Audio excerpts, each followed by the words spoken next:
Mob culture পুরোপুরি বন্ধ করার লক্ষ্যে বিদ্যমান আইন সংশোধন ও সংযোজন করে যুগোপযোগী করা হবে বলে জানিয়েছেন স্বরাষ্ট্রমন্ত্রী সালাউদ্দিন আহমদ। পুলিশ সপ্তাহ উদযাপন উপলক্ষে রাজধানীর রাজারবাগ পুলিশ মিলনায়তনে প্রধানমন্ত্রীর বিশেষ কল্যাণ সভায় এই কথা জানান তিনি। বিগত 2 মাসে দেশে আইন শৃঙ্খলা পরিস্থিতির দৃশ্যমান উন্নতি হয়েছে বলেও দাবি করেন স্বরাষ্ট্রমন্ত্রী।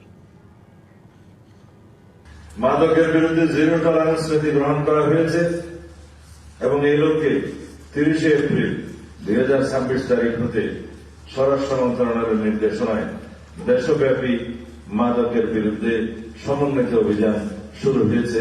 মব কালচারের অবসানের লক্ষ্যে কঠোর ব্যবস্থা গ্রহণ করা হয়েছে। পুলিশিং কার্যক্রম আরও গতিশীল ও কার্যকর করতে অতিরিক্ত কর্মঘণ্টার দায়িত্ব পালনকারী পুলিশ সদস্যদের জন্য ভাতা প্রদান গুরুত্বপূর্ণ, যা তাদের মনোবল ও সেবার মান উন্নয়নে সহায়ক হবে। ঈদ আসবে, সাথে ক্যাশব্যাকও আসবে। নিজের বা প্রিয়জনের জন্য কেনাকাটায় এবারও নগদ পেমেন্টে পাচ্ছেন দারুণ ক্যাশব্যাক। তাই যাই কিনুন, পেমেন্ট করুন নগদে।